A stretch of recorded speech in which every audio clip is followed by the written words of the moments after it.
Hello, everyone. So something completely unexpected happened to me right before class today. Apparently, my brother, who I've mentioned, is a personal chef. He does his cooking during the day, and he listens to music or has videos going on in the background.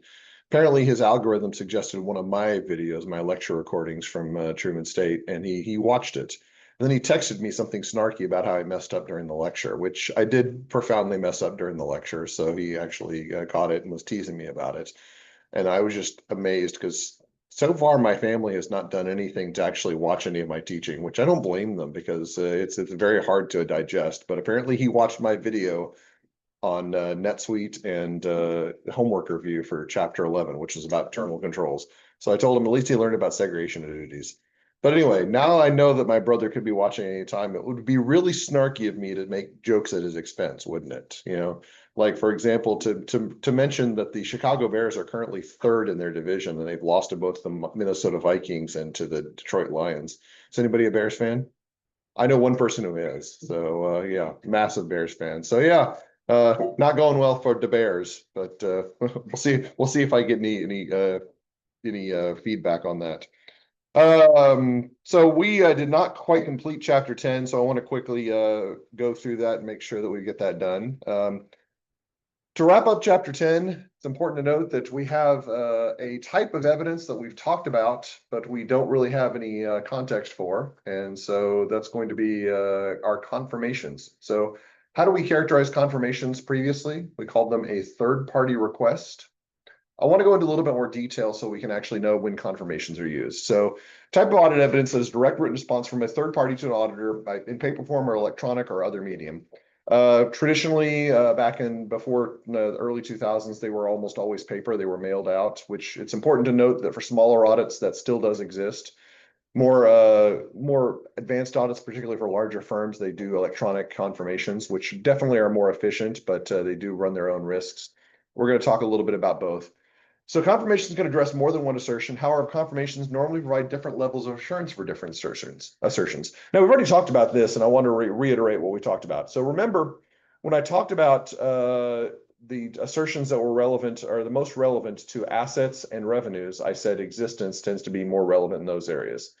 When I talked about assertions related to liabilities and expenses, I said that completeness tends to be more relevant. And that's intuitively sensible if we think about the nature of the assertions.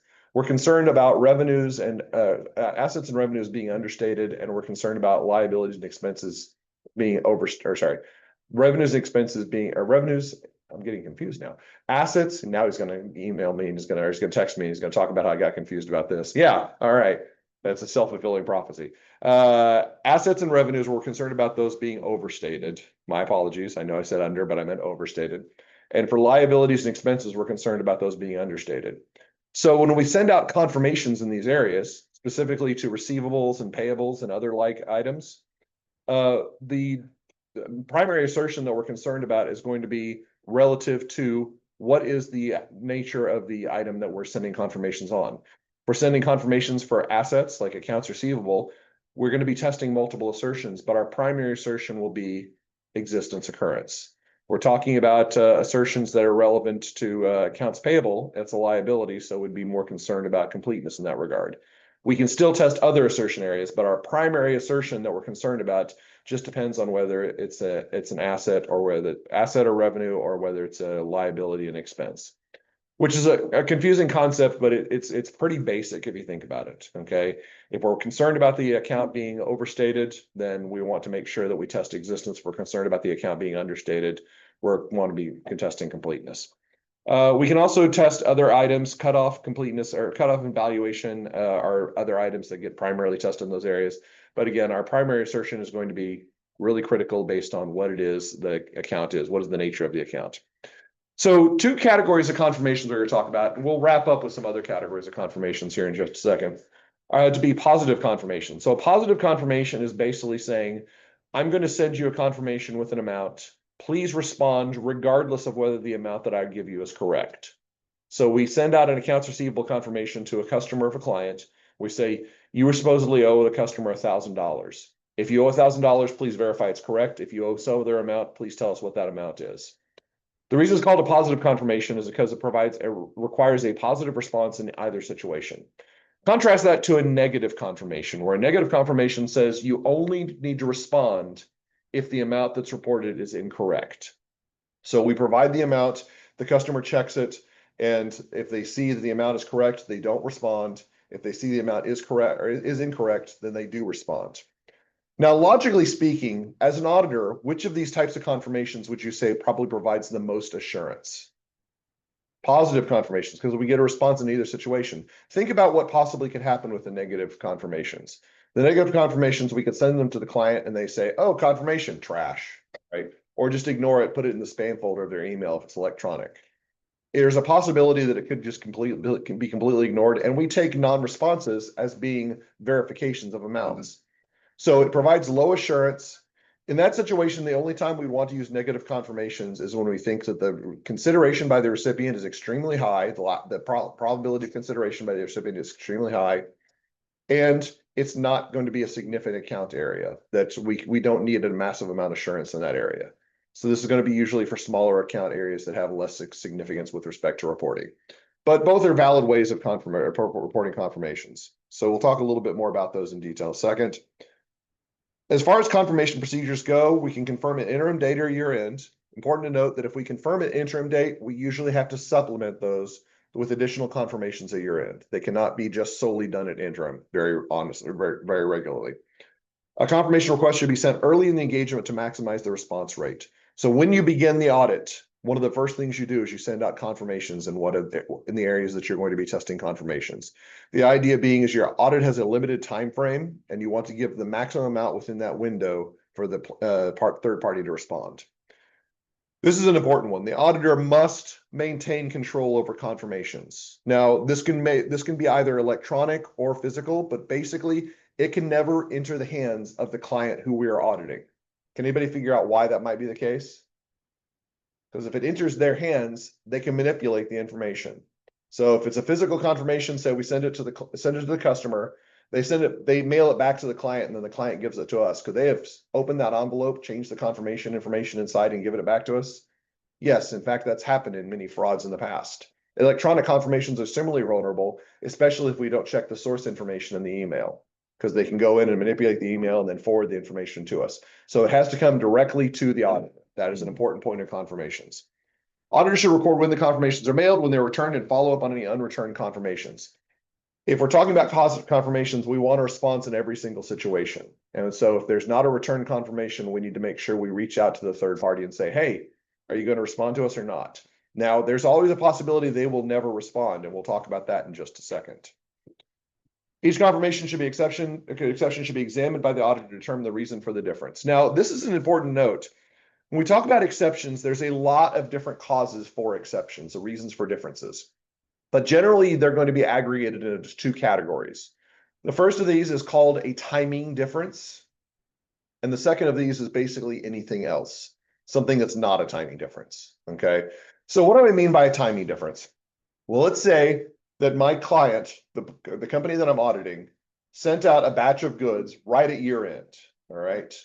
And the customer has not received those yet, but the client recorded that accounts receivable right at year end. So I send out a confirmation to the client and I say, here's what they say, here's what they said you owed at year end. Is this correct? And they would say, no, that's not correct. We did not receive a shipment of goods from this. So I say, well, what is the reason? It looks like that a shipment did not arrive yet. So the customer is saying that they do not owe the amount of money for that shipment. Is that a situation that is likely to reverse itself if I wait long enough as the auditor? Yes. So if I actually give it a few more days and then follow up with a client and say, is that still correct? And or the customer, that's still correct. And they say, no, we received a shipment. That number is accurate now. That would be fixing a timing difference. And so we can actually validate timing differences pretty easily. And there's a number of reasons the timing differences could exist. Goods not yet received by the customer, the payments not yet recorded in the client's record. The goods have been returned but not been received by the client. And then there could be processing errors that have not been yet fixed, or disputes that are not resolved. All of those can actually lead to timing differences. Now, what would be an example of an exception? Something where it would not be a timing difference, but an actual exception to reporting. The answer is something that will not naturally reverse over time. So I'm supposed to ship out $2,000 worth of goods to one customer. I actually ship them to the wrong customer. Is that a timing difference? No, that is something that the customer who ordered to make the order will never receive. And they're likely not to pay if they didn't receive the goods. That would be really weird if they is the case. So when we talk about something that's not a timing difference, it's something that will not naturally reverse if given enough time. And an example of that would be like a shipment of goods to the wrong customer. So keep in mind that you will need to be able to understand what is the example of a true exception, which would be something that's not a timing difference, or something that is not really an exception because it will fix itself enough over time. And we need to be able to aggregate between those two. Last thing to talk about, what happens if we reach out to a third party and they don't respond? Okay. We try to reach out and they reach out to them again and reach out to them a third time and they still don't respond. Well, it's important to note that we as auditors cannot just simply eliminate confirmations. We can't just say, well, we were testing this, we weren't able to test it, I guess it's a problem. We are going to do our best to try to accumulate information, to accumulate detail that will support whatever it is we're testing. So we can do alternative procedures, which we've talked about this a little bit already in this course, appropriate alternative procedures. But what does that mean? It means that we're going to do some other type of test that will not provide us as much assurance, but will be sufficient for what we need it for. So for confirmations, some examples of alternative procedures are examination of subsequent cash receipts, examination of shipping documentation, or examination of other client documentation. So in other words, we look at other client source documents to provide evidence that an accounts receivable actually exists. Now, why are these not as strong? Because the client can fabricate these. The client can fabricate these, so they don't provide as much assurance as a third-party request. But it's important to note sometimes we don't have other alternatives. We can't just simply ignore the confirmation. We have to try to do something to try to test those items and follow up on to whatever degree we can. And just kind of as a little final detail. So there's my picture of Dr. Otero and Dr. Caden talking about confirmations. And Dr. Caden's like, isn't just where prisoners line up? And Kathy says, no, Stacy, you're thinking of a conformation. I know it's a bad joke. It's a bad joke. You may be the first class that's actually ever laughed at it. So, all right. So let's go ahead and go on to chapter 11. So we're done with the revenue process. Let's get on to the purchasing process. So anybody know this company right here or heard of this company right here? So they committed a fraud, but what did they do? So that was a fraud, Dr. Barnes. It doesn't matter. Well, this is a very unique fraud. So WorldCom back in its heyday in the 2000s, they were a telecommunications company, and most telecommunication companies operate in certain regions. That does not mean that they can't have customers in other regions. It just means that their infrastructure is located in a certain area. Now, I don't remember off the top of my head what a region WorldCom was operating in, but they worked with other telecommunication companies to provide services nationwide and even globally. The rule was at the time, if you actually used infrastructure of another company, you basically had to pay them a rental fee, okay, to use their infrastructure. It was called a line charge. And GAAP rules said that any line charges had to be expensed when they're incurred. So expense when occurred, what does that apply to you? It goes initially or directly to the income statement. That's what that's supposed to mean, is when an expense when incurred, they go directly to the income statement, all right? That's not what WorldCom did, okay? WorldCom said, all right, we're going to aggregate these costs as capitalized costs. We're going to recognize them as asset and then recognize these costs over a 30-year period. Now, what happens if you take, even if it's a small amount, like it's like a $5 line charge, and you defer it out over 30 years? What happens to your expenses over if you do that enough times? So like you say that you do that 1 billion times, okay? You take 1 billion line charges, so $5 billion in revenue, and or expenses, instead of recognizing it up right now up front, you extend it out over a 30-year period. What's going to happen to your income in the current period? It's going to go up. Your income over a 30-year period is not going to be affected because it's going to be out, but in the current period, it's going to look a lot larger than it is. And they kept on doing that, and everyone's like saying, WorldCom is incredible. Look at that income. Well, yeah, because they were breaking GAAP rules and nobody knew it, okay? It was also one of those things that was really hard to test by auditors because they're not going to test individual $5 line charges, all right? Definitely lower than the scope of materiality for a multi-billion-dollar company.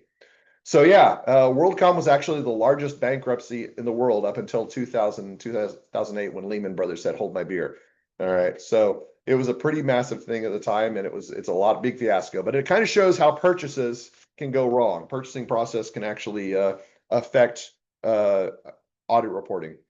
So we're going to talk a little bit about expense liability recognition. And the first thing I want to tell you is purchase transactions usually involve the recognition of an expense and a corresponding liability.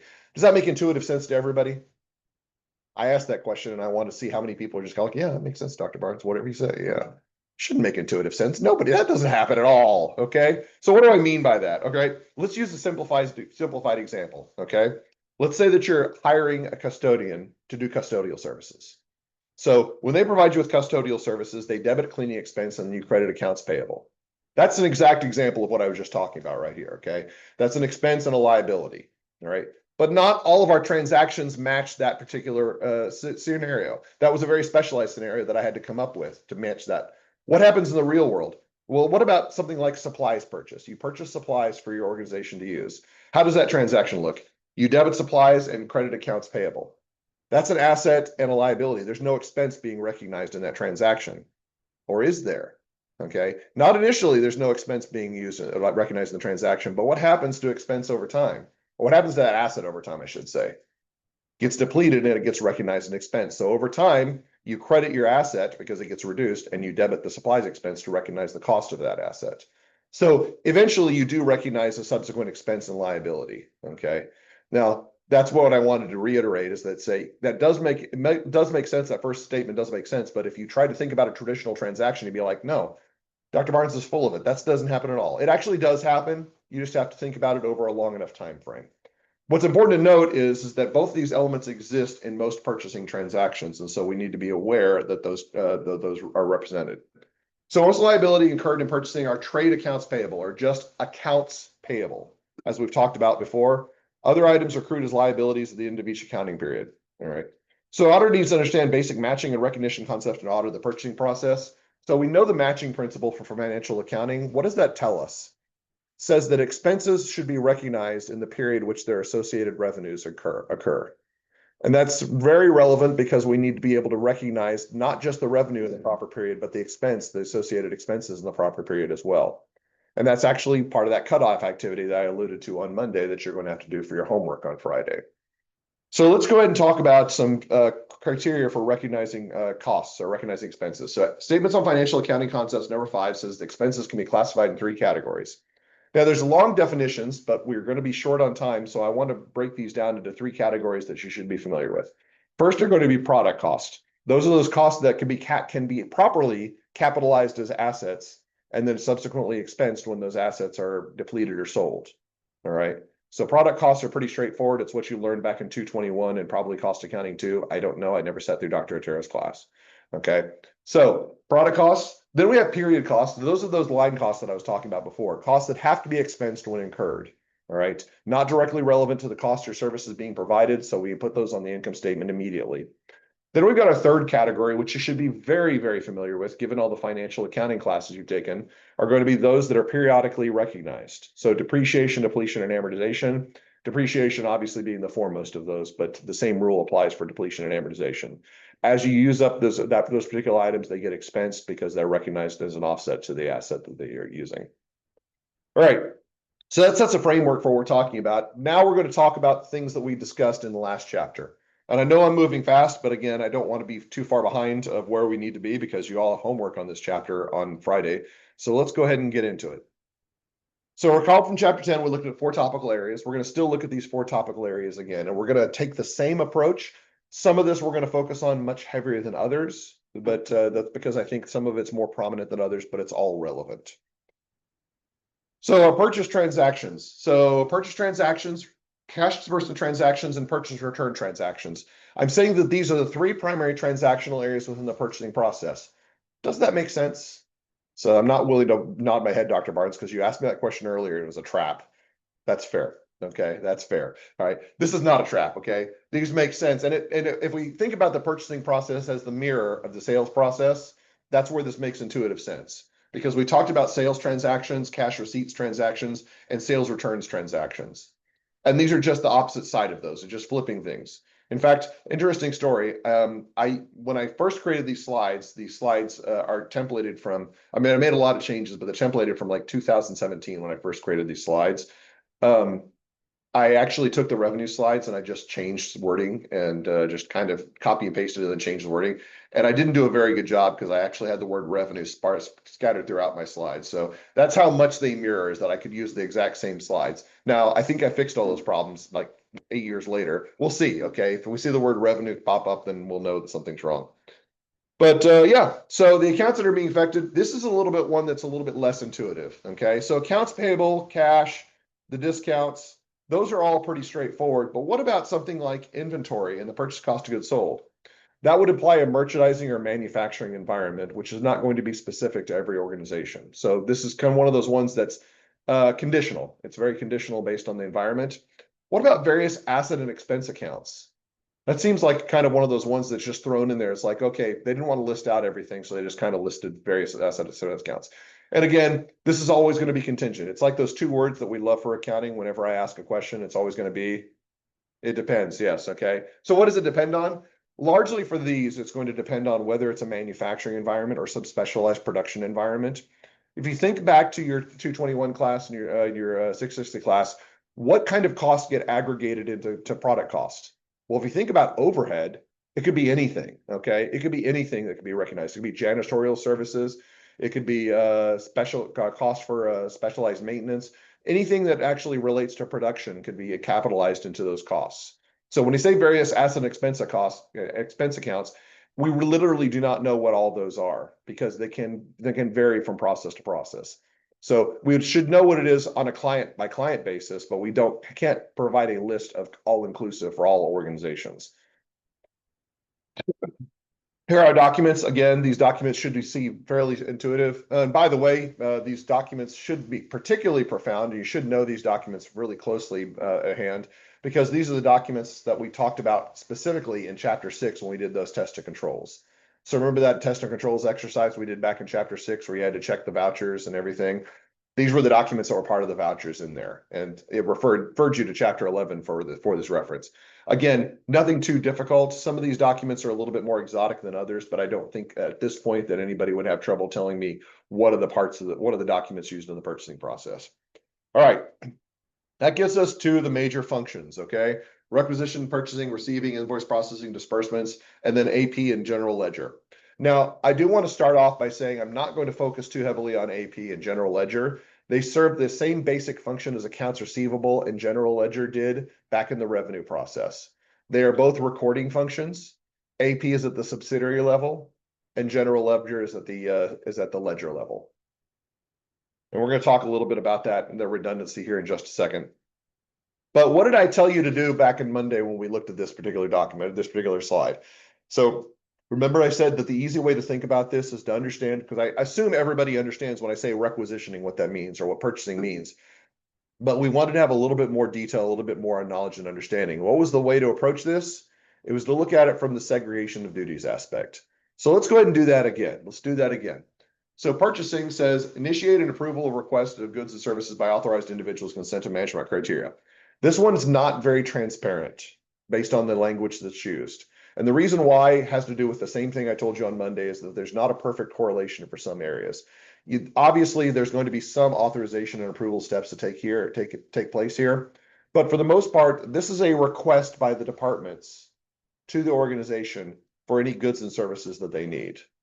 Now, if we're talking about just the base request, now, would approval take place? Presumably, there's some sort of departmental supervisor say, hey, I need to buy some nails so I can actually continue production. The supervisor is going to say, okay, that's good. Go ahead and send in the request.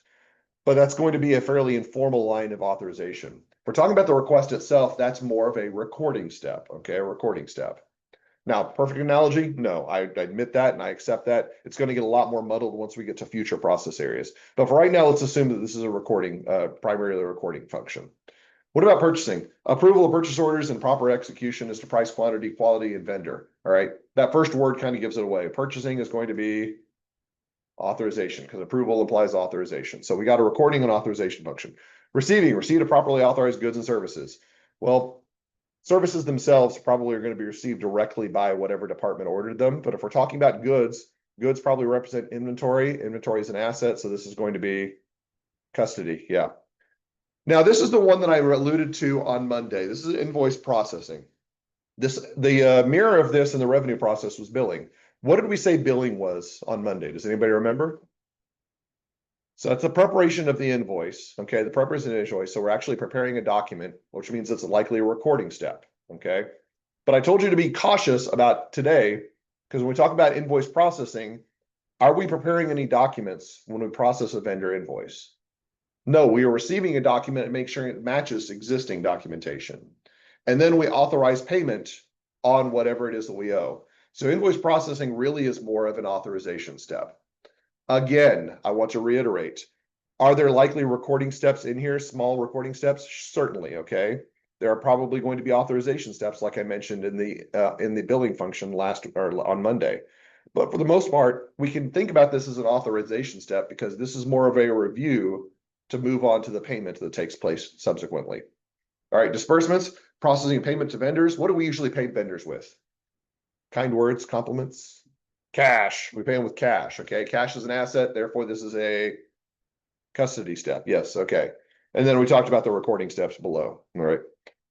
Again, the whole aggregation here is so we can understand the necessary segregation of duties that occurs. By the way, I talked about segregation of daily duties in 2 classes today. I got to talk about it in AIS too, which is why I'm in a good mood on a Wednesday. All right. So yeah, one of my favorite things to talk about. Let's go ahead and get into a little bit of detail. So the purchasing function should be segregated from the requisitioning receiving functions. All right. So if we have one individual responsible for requisitioning, purchasing, and receiving, fictitious and unauthorized purchases can be made or result in theft of goods and possibly payment for unauthorized purchases. That just sounds bad. And it is bad. So what do we say purchasing was primarily? Authorization. Okay. We said requisitioning was recording. And then we said receiving is custody. So we're separating all 3 responsibility areas. Kudos to us. Okay. C, A, R, and R are all separated out. Oh, all right. Let's go to do one more. Actually 2 more, because this last one is just a redundant function that we talked about before. This last one's accounts payable and general ledger. Those are both recording functions, but they take place at different levels. This is not truly segregation of duties, so we can ignore it. But invoice processing should be segregated from accounts payable. So we said invoice processing should be what? Authorization. And we said accounts payable is, it's a recording step. It's a recording step. Separating authorization from recording. Disbursement should be segregated from accounts payable. Disbursement is custody. Accounts payable is, and it makes sense. Okay. We don't want people authorizing it, or we don't want people to have custody of cash and say, oh, this payable goes to me. All right. So we don't want them recording those payables to themselves. So yeah, important to note, separate those out. Again, all key areas would be separated out. By the way, if you're asking, would Dr. Barnes possibly ask a question on this in the exam? The answer is no. Then you ask, wait a minute, would Dr. Barnes possibly ask multiple questions about this in the exam? The answer is yes. All right. So keep in mind that I do think that this area is really, really important and prominent and something that I think you should take seriously. As far as inherent risk goes, we're going to have fewer inherent risks than we had with the revenue function. That's not to say that it's not an important area, but it's not as prominent an area of misstatement as we've seen in the past. So things that we need to be aware of, they're common ones to the revenue process. We're concerned about industry-related factors and misstatements detected in prior audits. The last one is pretty intuitive, okay? Misstatements in prior audits, they're going to signal that there could be problems in the future. What about industry-related factors?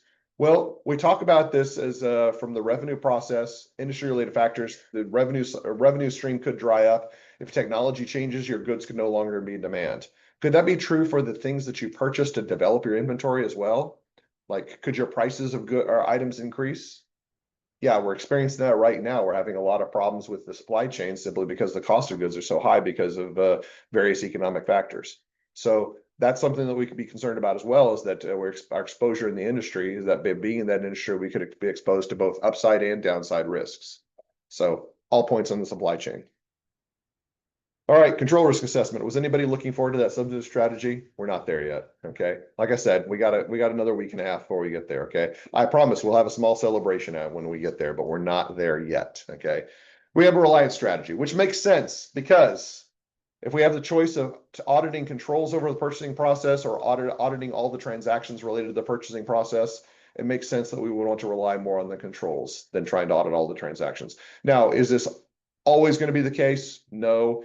Same reasons we talked about in the revenue process. If we believe that the controls are not present in the purchasing process, then we would be forced to audit transactions. Or if it's one of those rare scenarios where there's minor purchases that take place, like maybe there's a 1 or 2 time purchase a year, I have not yet encountered any organization of any significant scope where that takes place. Purchasing kind of is one of those daily activities that takes place for most organizations, or at least a weekly activity, a fairly frequent activity. So we want to make sure that we audit the process by looking at the controls. So Reliance strategy basically says that we have to plan and perform tests of controls to gain assurance in this area. So if we're talking about controls, what category of assertions are we talking about? Transactions and events or account balances? Should know this by now. You should all be cheering. Transactions and events. Yes, transactions and events. Because we know that the transactions and events flow through the controls. The controls are responsible for making sure that certain transactions are legitimate and they follow certain protocols. So transactions and events, we got all of our assertions again. Okay, all of our assertions except for what? Rights and obligations. Okay, everything that's rights and obligations. It just sounds about right because rights to assets and obligation to liabilities. That's one of those things that we want to make sure that we hits our account balance side and not necessarily our transaction side. All right. So everybody remember this? You will never forget this. Everybody remembers this, the control sequence. We're going to do some more analysis here. So I want to reiterate. I'm giving you a whole bunch of tables to look at. We are not going to look at those tables individually, except for maybe passing in homework. You're responsible for reviewing the content of that table. The contents in those tables will absolutely be on the exam, okay? So you do need to be prepared to answer questions related to them. One of those is going to be a massive problem. I think it's actually a 12-point problem, similar to the audit report type problem. It's going to be related to this. Now, I'm not going to tell you in advance which table it's going to come from or which tables, because I might use multiples of them, but you will be responsible for all 6 tables. So we got 2 more tables. All right, so we're going to talk about the purchase transactions. This is table 11-6. I think the page number is right. I could be wrong, but 11-6 should be easy enough to find. So purchase transactions, what do you think our primary assertion would be with respect to purchases?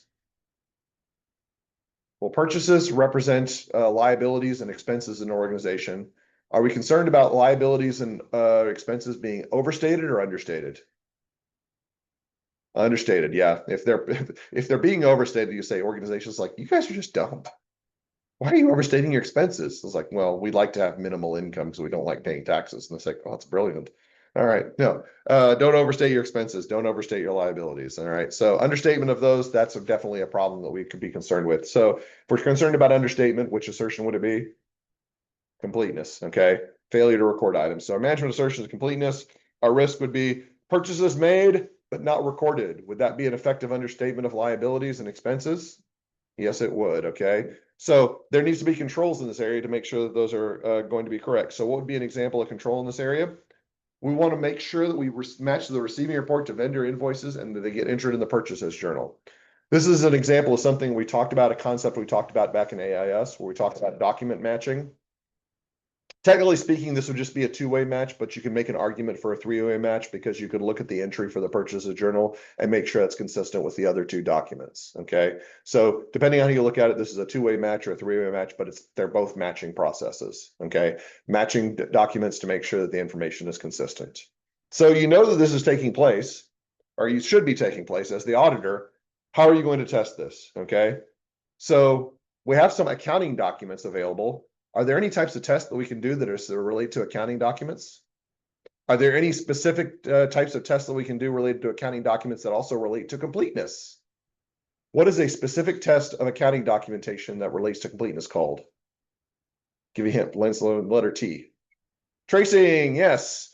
So we can trace a sample of those receiving reports to the respective vendor invoices and vouchers. So what direction are we moving in this situation? We're moving bottom to top. We're starting with our source document saying, did the information that's in the source document get properly recorded in the system? And the way we can figure that out is start with the source document and see if it corresponds to the information that's in the system, such as the vendor invoices and the subsequent vouchers that were prepared from the source documentation. So a very effective test. And it kind of all comes together. It's like, oh, it makes so much sense now. That's why we're talking about tracing, because we're starting with the source documents, making sure that that information retains integrity. Yes, it all works. Okay, we're done for today. No, we're not done for today. I'm sorry. Okay. I'd be proud if that was the epiphany that you came to. If a light bulb came off in your head and you're just kind of like, it all makes sense now. Or if none of it makes sense now, we got more work to do. So, well, anyway. Anyway, that was fun. Let's do one more. All right, let's talk about cash disbursements. Let's go ahead and operate with this assertion existence occurrence. What would be a risk in this area? Cash disbursement gets made or recorded, but not made. Okay, so we actually record that a cash disbursement took place, but doesn't get made, and probably the customer, the vendor that we owe the money to, is going to get a little bit antsy and saying, "Hey, why didn't you pay us? We didn't pay. We did pay it. We recorded this. What could possibly happen? How could it get made, but then are recorded but not made? What if you say that I'm going to pay the client, and then somebody takes the money out of the register and say, okay, paid, but it's in their pocket? You know, kind of the opposite situation with the revenue process. Instead of getting received but not recorded, this one's going to be recorded, but doesn't actually ever get to the client or to the customer, the vendor, I should say, to the vendor. So control in this area, we'll want to make sure we have monthly bank reconciliations prepared and reviewed. Now, it's important to note this is not necessarily unique to the purchasing process. Bank reconciliations could operate any place where there's cash disbursements that take place. We're going to talk about how to audit bank reconciliations in cash. You should probably know that it used to be that I actually had my students also prepare bank reconciliations because I didn't feel they had enough misery back in 302. I don't do that anymore. Okay, it's just going to be the audit of the bank reconciliation, which is fairly intuitive and straightforward. But the control is bank reconciliations prepared. So what might be a way that we as auditors test this? And you probably are saying, well, Dr. Barnes, you just said we can test the bank reconciliation. That's true. That's one possible test that we can do in that. But we also can review the bank reconciliations for indications of independent review. So we want to make sure that that when the bank reconciliation takes place, that it's supervised and that it's signed off on by an appropriate party to say this bank reconciliation looks legitimate. If it looks legitimate, it means all the transactions in the bank reconciliation are accounted for, and you don't have any of these items that get recorded but never get made. Okay, so we want to make sure that follows. All right, how are we doing on time? Not too bad. Okay, so purchase returns transactions. What did we say with sales returns transactions? What was our rule on that one? We spent a lot of time talking about controls and substantive procedures, right? No, we didn't. Okay, no, we didn't. We said that it was not material area, and the only time that we would be concerned about it is if it was material. Same holds are true for purchase returns. This is generally not material. We don't do much testing in this area. There might be minimal controls testing, particularly if we're talking about authorization in this area. Usually, we can rely on substantive analytical procedures to determine if this is a relevant area. So, a very simple trend analysis can determine if purchase returns are going up or if they're going down, or if they're varying by a significant degree. For the most part, we're just going to say, if it's not material, it's not worth our time. We're just going to move on. Now, if it is material, that might be where we have to just, develop additional audit procedures to say, why are purchase returns outside of the scope of what we would expect? That would be the situation we come up to.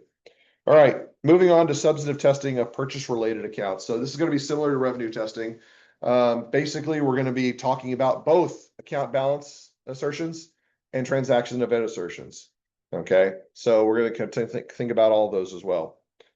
And that kind of is some examples of some substantive analytical procedures. So what do we say about substantive analytical procedures with respect to the revenue process? They were highly effective, right? We can develop a very detailed analytical model. You guys probably are not going to nod your head ever again because I'm asking all these trap questions. All right. That was definitely not what I said. I said that analytical procedures can be good for identifying outliers. Okay. Maybe through trend analysis or ratio analysis, but by and large, they're not useful for obtaining large amounts of assurance in this area. Same is true for purchases.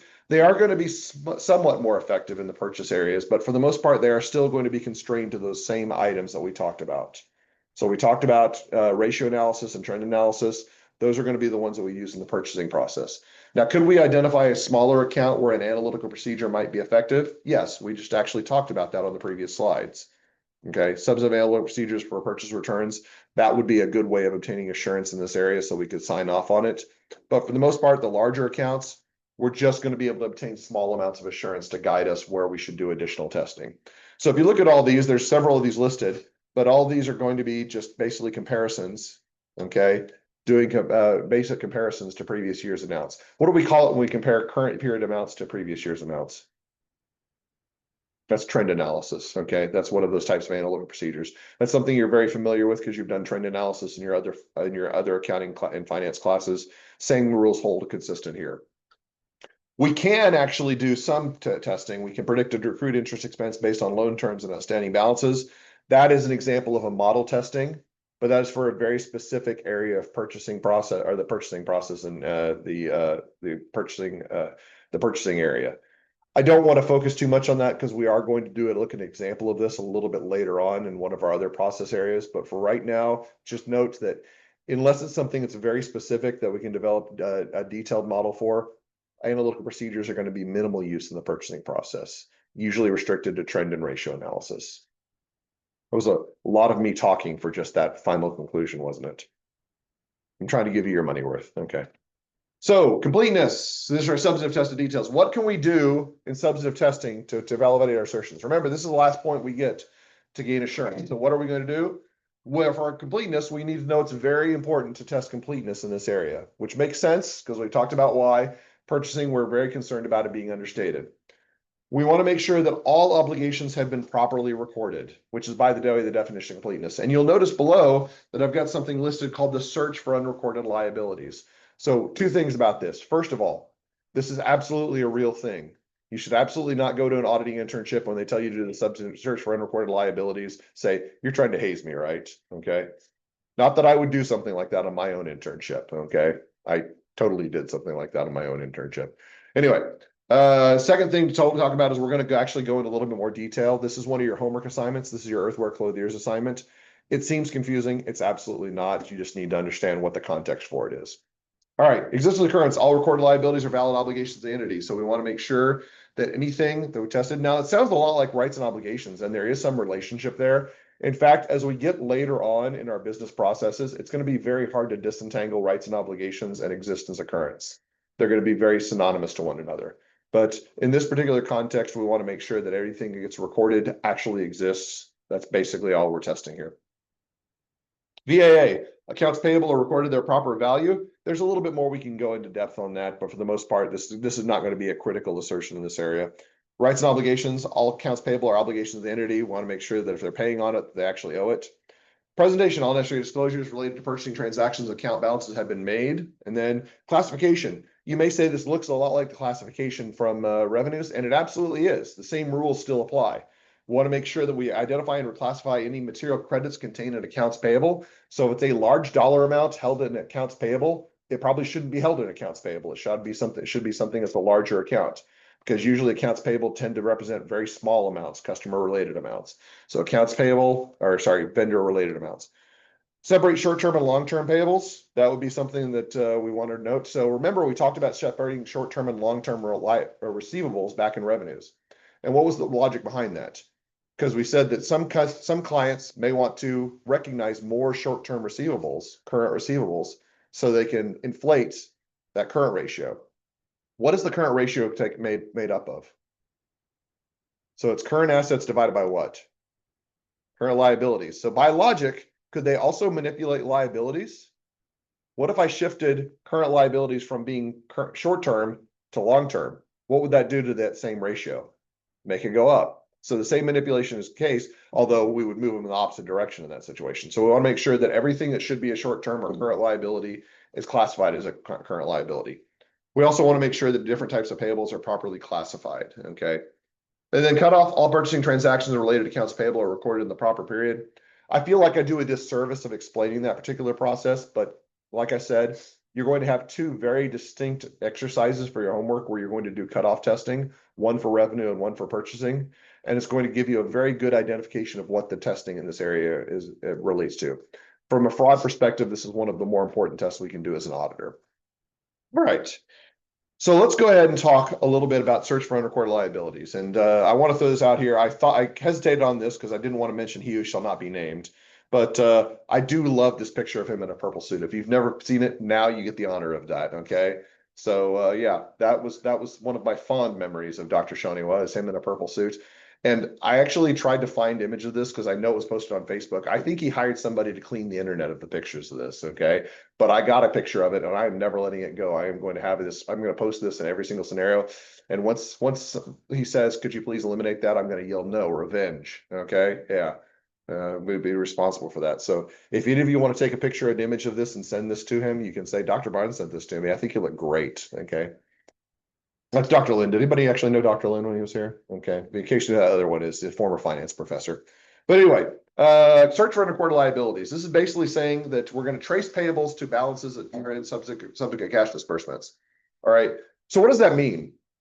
Well, we're concerned that there's a possibility that a company is making payments on a liability that they failed to record. So we're going to look at what the payable balance is to a vendor, and then we're going to look at subsequent cash disbursements to those vendors and see if there's any inconsistency. So there's 4 scenarios that I want to talk about. This will help explain what we're going to be doing here because you'll need to know this for your assignment. So first scenario, let's say that I have a vendor that has a balance of $1,000. And on January 2nd, my client makes a payment of $1,000 to them. How do we feel about that? We're like, good job. You paid off your entire balance. Okay. That makes sense, right? All right. Second scenario, same vendor, $1,000. Our client makes a payment of $500 to them. How do we feel about that? Rawr, how dare you not pay the entire balance? No, we're fine with that too. They could be paying off part of the balance because they're paying off some of the invoices, but not all of them. Okay. So those 2 are fine. Third scenario, what happens if I have a vendor with $1,000 balance and my customer or my client, my audit client, makes a $2,000 payment to them? Does everybody see a problem with that? Say, well, we're paying it as a bonus because we like giving people extra money and we're very, very generous. We're going to do that for you too, auditors. Like, that's great. It's like, no, this is where we'd say, all right, you're making a payment on something that doesn't exist. There's a possibility that there could be a liability that you failed to record and you're making payment on that liability. How does everybody see? Search for unrecorded liabilities. Does that mean that an unrecorded liability actually exists? No, not necessarily, but we're trying to identify potential unrecorded liabilities. Fourth scenario, there's a $1,000 payment to a vendor that has a $0 balance. Is that a problem? Yes. Why are you paying a vendor that you don't owe any money to? So everybody see the problem here. If it's an overpayment to a vendor for their balance, or if the vendor is owed no money, we as auditors are going to say there's a possible unrecorded liability that we have identified. That basically means that we need to investigate further. So what do we do if we determine that unrecorded liability? We want to examine the data of the receiving report of the vendor invoice to determine if the liability relates to the current audit period. So this is an important step, okay? We're assuming that the payment relates to some transaction that occurred during the audit period. But what if the transaction took place right at the beginning of the new year? Would it make sense that they are paying off more than what the balance was at year end? So I have a $1,000 vendor balance, and then there was another $1,000 purchase made on January 1st. So $2,000 balance. Could it make sense then that the client is paying $2,000? So paying off the balance at December 31st plus the $1,000 they aggregated in that one day.